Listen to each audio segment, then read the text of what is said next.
Between 2009 and 2011, a large number of Sasanian coins appeared on the market. They provoked a lengthy debate about whether or not the coins were genuine, due to their impossible die links, and a fascinating analysis by Stefan Heidemann that this suggested they reflected a major social and political change, the Arab conquest of the 8th century. So we'll talk about that today. I should begin by introducing Sasanian coins. If you're interested in seeing examples, the most useful online resource is Xeno.ru, a curated collection of coins in private hands and coins which have passed through auctions. You can see there are examples of gold, silver and copper. The bulk are silver, and though there is a well-known tendency for copper coins to be underestimated in collections of this sort, the silver dram of about 4 grams was the main precious metal coin of the Sasanian Empire, and it's the silver coins that I'm going to focus on today. This is a typical example from Zeno of a Khusro II coin of the 7th century. Coins of this type are wide and thin, this one being 32mm in diameter. They are often cyphate in shape, that is, they are a sort of cup shape with the bust on the convex side projecting outwards and the reverse being concave and recessed in. By the 6th century, Sasanian coins had become very consistent in their design. They inevitably featured a bust of the king on the obverse, and the king wears a winged crown. On early Sasanian coins, those crowns were distinctive, but by the 6th century, this design was largely immobilised and all the kings tended to wear the same crown. For illustration, this is the bust of Yazdgard III from a coin from the same mint. Yazdgard came to the throne a few years after Khusro's death, and as you can see, the bust is almost identical. I'm not a specialist in Sasanian coins, and frankly, I can't tell these things apart. Show me 2 late Sasanian coins and I'd be completely in the dark which king I'm looking at. For our purposes today, the important thing is the reverse. There is a depiction of a fire altar with 2 attendants, and there is an inscription on either side of it. Those 2 inscriptions denote the regnal year of the king and an abbreviation for the mint. This one is ART, and that is usually attributed to a mint in the province of Fars. Obviously, we would expect obverse dies to be employed with reverses, which record the same mint and the same year. And it is precisely that this does not happen in the hoard we will look at today that makes it so interesting. If you're interested in a slightly more in-depth introduction to Sasanian coinage, I would recommend reading Nicholas Schindle's entry in the Encyclopedia Iranica. If you really want to get into the weeds, there is an ongoing syllogy project run out of Vienna in conjunction with other major coin cabinets around the world. But I think that's enough information for our purposes, so let's turn to the hoard. In 2009, a parcel of coins appeared in trade in Berlin. Other parcels soon appeared, and it became apparent that they probably represented an unreported hoard of late Sasanian coins. However, there was something odd about them. There were die links in the hoard that shouldn't be there. Stefan Heidemann published an analysis in 2014 and presented several die groups, including a planar chart and 3 die chains with these curious links. Let's start with the unexceptional chain, linkage 5 in the publication, in order to explain the nomenclature. As we've discussed, the obverse designs are largely immobilised, and you can see from these 4 the engravers are reproducing small details with remarkable fidelity, making this a tough series to build a die corpus for, and Heidemann and his team did take some shortcuts. So here the obverses just get numbers. However, on the reverse there is both a mint abbreviation and a year, and those can be used to help identify the dies. So the reverse die is noted first by its mint abbreviation, ART for Ardashir Kura in the Fars province, then the year 37, then a letter to denote the specific die. These are all the same mint and years I used to illustrate the coins a moment ago, issued right at the end of Khusro II's reign, around 628 CE. This die chart has an index number of 4.5. So it's not an amazing sample. We won't be seeing anything like the whole picture, but it's not a terrible sample either. Again, nothing exceptional about this chain. So let's look instead at the planar group, linkage 1, from the publication. Yes, it's drawn as a spider diagram in the publication. Heidemann's article is an exemplary publication, so this is only a small blemish, but let me reiterate a point I've made before. Spider diagrams do not communicate anything useful and should not appear in publications. So to make sense of it, I've redrawn it as a workstation diagram. You will notice some of the coins were struck with dies marked ART and year 37, but there are also some ART dies marked years 25 and 26. That's unusual, but not unprecedented. Then it does get odd. We have two other mints, GD, which is usually attributed to J, a district in Isfahan, and BYS, Bishapur. So we have coins apparently spanning a 13-year period and from three different mints, which is a violation of the principle of die identity. In case you have not seen another video in which I explain that, the principle of die identity is that two coins made from the same die must have been made at the same time and in the same place, or at least very close to each other in time and place. The principle of die identity is a metaphysical facilitating assumption, i.e. it's one of those things that we know isn't quite 100% true, and in fact when die studies began we knew absolutely no evidence that would suggest it was true at all, but we assume it because if it isn't true we can't actually do anything with the data, and if it turns out that in a particular case it's not true, that usually becomes very apparent very quickly, as it's tending to here, from the data itself. The two reasons it might not be true are referred to as reuse, when an old die is brought back into production, and transfer, when a die is moved from one location to another. And one of the questions is whether or not that is what is happening here. If we look at the next chain, we have another die marked ART, this time year 33. But now it is connected to four other locations which were not present in linkage 1, AW, AY, NY and WHYC. Again, they are all in roughly the same part of the empire, but they are still quite spread out. There is some 500 miles between these places. And we get the same thing for linkage 3. It shares mints in common with linkage 2, but it also adds two new mints, LD and SY, which raises a question: why are we getting this weird die linking, apparently between different mints? One obvious response to a parcel of coins deviating wildly from the assumed normal minting practice is that they are not in fact made at an ancient mint, that they are the product of a modern forger working without a clear understanding of the original production. At the time that these parcels appeared, people voiced precisely that concern. Susan Tyler Smith, who remains cautious about the interpretation of the hoard, summarises the discussion. The authenticity of the coins was extensively discussed in 2010. Particular points of concern were the unusual fabric of the flans, the excessive wear seen on some of the dies, the style of the coins, the poor engraving, and the large number of impossible die links.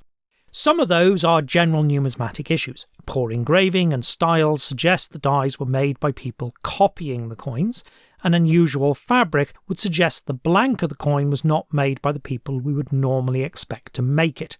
So, as with the odd die links, which suggest they weren't made in the administrative context we would expect. There are good a priori reasons to suspect forgery. That is hypothesis 1, and we need to take it seriously. But we do have several alternative hypotheses. Let's start with a simple question. How rare are die links between different years on mints in Sasanian coinage? And the answer is, we don't really know. We only have one actual die study of Sasanian coinage as opposed to a study of a hoard, and that's of the coins of Yazdgard III by Tyler Smith. And the index number of that study is just 1.09, which is incredibly low. In that study, Tyler Smith does find a few die groups, and the answer is that most of them are dull. Like this one, all the same mint, all the same year. There are, however, a small group of slightly odd links in the study. I illustrate those here. It's not clear where the mint NB is, but the other mints are in a similar location to those for the oddly die-linked hoard, and while the first link connects coins of similar date, the second two involve large gaps, 15 and 18 years. This is interesting, but because the sample is quite limited, it's hard to work out if these are examples of whatever phenomena the hoard represents, or if the hoard is an extension of a minting practice that was normal in the Sasanian period. But for now, hypothesis 2, Sasanian minting involved a lot of die transfer and reuse. We should keep that in mind, and that we don't really know what normal was for the Sasanian Empire before we move on to the other hypotheses and ultimately get to Heidemann's. And before discussing Heidemann's hypothesis, we need to cover a little ground on the Arab conquest. There are a large number of surviving Arab texts that give a picture of the wars that took place in the mid-7th century, but they are often later and there are issues with them. A very mundane one, just as an example, we have a complicated dating problem. The texts use Hijra dates. Our coins use Sasanian regnal years, and I'm going to be telling you all of this in Common Era dates. Those are not just different eras, but different calendrical systems, so inevitably things don't quite line up, and my dates are approximate. Early in the reign of Yazdgard, Sasanian forces suffered a defeat at the Battle of Al-Qadisiyah, but this did not precipitate a collapse of the empire. Even after the defeat at Nihawand, 5 years later, Sasanian forces continued to fight, sometimes under the auspices of the empire, sometimes locally. In fact, some regions continued to resist long after the 7th century, but the empire itself collapsed when Arab forces pushed into eastern Iran and Yazdgard was assassinated at Merv in 651. That is the 20th year of Yazdgard's reign. And yes, if we go back to the odd die links Tyler Smith noted, 2 of those used dies marked after the year 30. So if the date is accurate, then they were issued after the collapse of the empire, after Yazdgard's death, and presumably under Arab rulers. And here it gets complicated. To illustrate, let me pull 2 coins from zero of types that are called Arab Sasanian. For a long time after the initial conquest, silver coins in the former Sasanian Empire retained the portraits of Sasanian emperors and continued to depict the fire altar of Zoroastrianism. By the way, the same thing happens in the West. In former parts of the Byzantine Empire, the coins issued were imitations of the Byzantine types, with depictions of the Byzantine emperors and Christian religious symbols such as the cross. And this continues until the reign of Abdul-Malik, who reforms the coinage and introduces the general type you're probably familiar with, which just uses inscriptions and passages from the Quran. As I said, I'm not an expert in this, and I want to be honest with you, I have not read all of the material on Arab Sasanian coinage. The half-century or so it involves is really complicated, and my impression is that even the people who specialise in it still feel there's a great deal we don't really understand about it. So I'm going to give you something in broad brush outlines, but I think you need to bear in mind that the details are actually more complicated than I am presenting them. The Arab Sasanian coinage can be roughly divided into 2 parts. The later parts have inscriptions which name Arab governors and use Hijra dates, like the examples at the bottom right. But before these come coins which look just like Sasanian coins, except for the addition of marginal inscriptions in Arabic. And that suggests another hypothesis, before we get to the one Heidemann proposed. One which had occurred to Nikitin and Roth based on a stylistic analysis of Yazdgard coins. They thought that before the coins with marginal inscriptions, it was likely that there was another group that was typologically identical to the Sasanian coins, but could be detected because of oddities, particularly in mint and year combinations.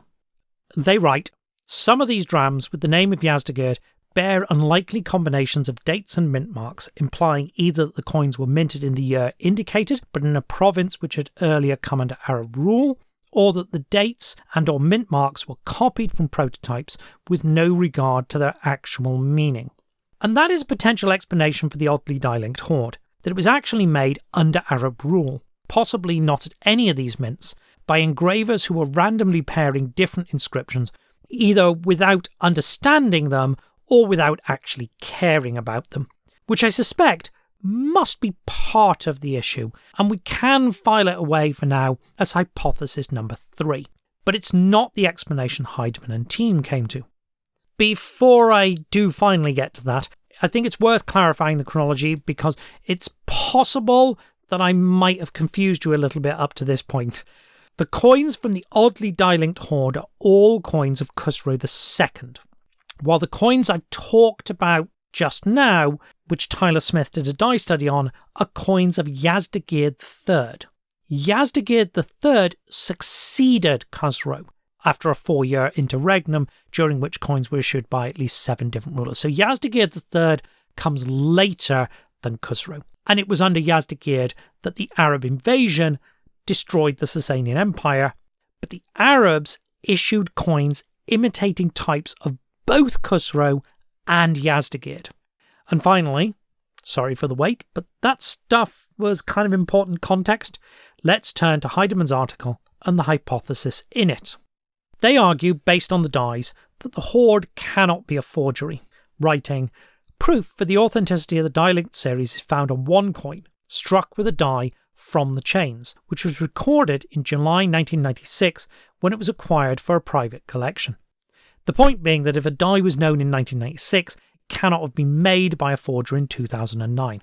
It doesn't completely rule it out. Dies can be mechanically recreated from coins, and of course, not all of the coins in this study are connected, but it's pretty compelling." The paper then goes on to outline the die groups we discussed earlier in the episode, and then whether any Yazdgard coins might have been in the same hoard. It argues that the evidence available suggests the parcels probably reflect a hoard that came from the province of Kirman.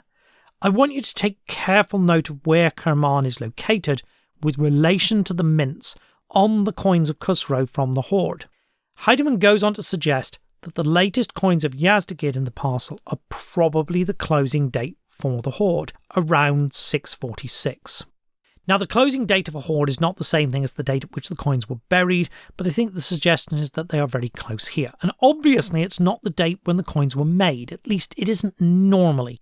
Coins have usually circulated for a long time before they are gathered together in a hoard and then buried in the ground. But Heidemann and co argue that maybe those dates are all very similar in this case. In fact, they see it as a potential explanation for the die linking of mints separated by hundreds of miles. They start by suggesting that a mint or closely related workshops within the Sasanian minting tradition, but clearly not bound to an administrative regulating structure existing under Khusro II, is responsible for the coinage. Okay, so not an actual mint of Khusro, but an ancient mint of some type, though not, Heidemann thinks, an Arab Sasanian mint, arguing the coins of the die chains are not Arab issues of Sasanian type, as they lack any markers such as the random die axes, the predominance and immobilization of the years 19 and 20, which were mostly applied after the Arab invasion, the arm position of the priestly attendants, which is always correct, the right arm over the left arm, the application of a lower dram weight, and the striking of the Sasanian-style coinage by the new Arab authorities, which left their written mark on the coins. If that's right, that leaves a very narrow window. The coins must have been made after Khusro II's reign, but before the death of Yazdgard. Heidemann argues that the textual sources suggest a moment after the defeat at Nihevand and during the retreat to Kirman where these coins could fit. After the loss of the treasures on his retreat to Azerbaijan and his relocation in Fars, Yazdgard might have been able to collect revenues and silver bullion in that province. On his flight, he might also have seized some old Khusro II dies, perhaps even brought them from Ctesiphon, which were later used in the workshop or related workshops for the oddly die-linked Khusro II group. Okay, so here's the scenario. As the Sasanian army retreated before the advancing Arab forces, it secured what it thought was important from cities they abandoned. Remember, the Arab advance is relatively slow, so there is time to gather important administrative personnel and equipment, and dies are something we know pre-modern states thought were worth securing. With a need to make large number of coins to pay for the war effort, these dies were then pressed back into service without regard to when or where they were originally employed. It's hard to express how potentially important this is. The Arab conquest left a huge mark on history, a massive social and political change, and yet we know it primarily through later textual sources, and we're unlikely to get new textual sources that would give us more information. So the possibility that we might be able to reconstruct the details of what happened through a forensic examination of an aspect of material culture is incredibly exciting. And that's what makes this so interesting as an article. Having said which, I need to highlight some caveats. Heidemann's study is not complete. Only some die identities were checked, and there is no intra-die analysis, and so on. And there are big gaps in our knowledge. We've just seen Sasanian coinage is not well served by die studies, in part because it has not received the same level of general numismatic attention as other series, and that limits our understanding of what is normal in Sasanian minting to contrast this exceptional issue against. And that importantly extends to the Arab Sasanian coinage. We don't have die studies for those, and thus the context of the hoard remains unclear. Which is all just general issues worth reinforcing here. Die studies of hoards are fantastic for telling you about the hoard, and I think this is an exemplary study. I'd certainly, if I were doing a die studies course, set this as a reading for students when looking at the question of what you can do with die studies of hoards. But it's important to recognise that when you do a die study of a hoard, it's primarily telling you about the hoard, not the coinage. For that, you need a more conventional study of the extant corpus of coins. And until we have that, it's hard to say for certain how exceptional or not this particular oddly die-linked group are. And that's the end of the episode, but I suppose some viewers might be wondering, what's my opinion on this? And as I've outlined, there are essentially 4 hypotheses. That the hoard is just a normal hoard, and I think we can rule that out. That it's a modern fantasy created by forgers. Given the data we've got, that seems unlikely, but these are commercial parcels, and so we can't entirely rule out that our data isn't compromised by forgeries, but it isn't entirely created by them. Third, and I think this does need to be seriously considered, is the possibility that this is just an Arab Sasanian issue.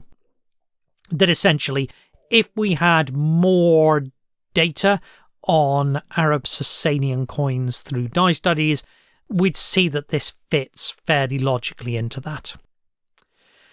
However, with some caveats, I think broadly I want to accept Heidemann's hypothesis as currently the best working hypothesis we have, that the Sasanian emperor retreating before the Arab invaders pressed a mixture of dies into service that were technically defunct, and that the hoard is a result of that issue. Anyway, that's my opinion on it, but I'd highly recommend reading the article itself, and meantime, thank you for listening.